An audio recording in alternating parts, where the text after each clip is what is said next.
Сәлем құрметті ата-ана, менің арнама қош келдіңіз.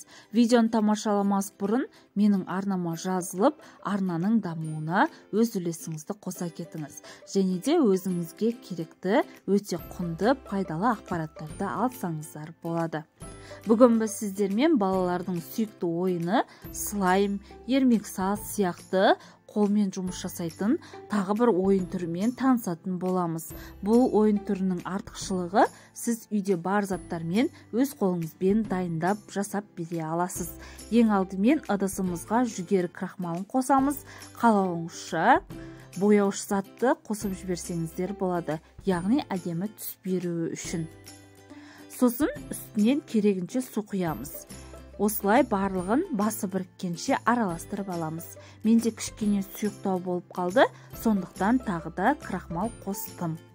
Өздеріңіз қарап бақылайсыздар.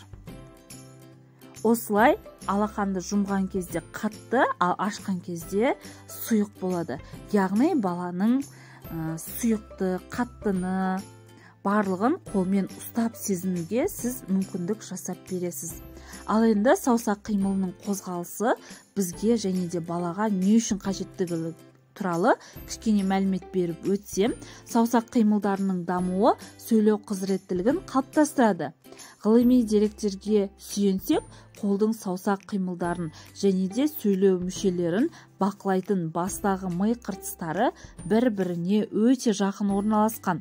Сондықтан қолдың саусақтары қимылынан жүйке бастағы ми қыртыстарына импульс жібереді де, оған жақын орналасқан сөйлеу аймақтарын белсендіреді. Сондықтан баламыздың қатты, жұмсақ заттарды ұстауына ешқандай да кедергі бермей, оларды қайта қолдайық. Балаңыз дамуына өз үлесіңізді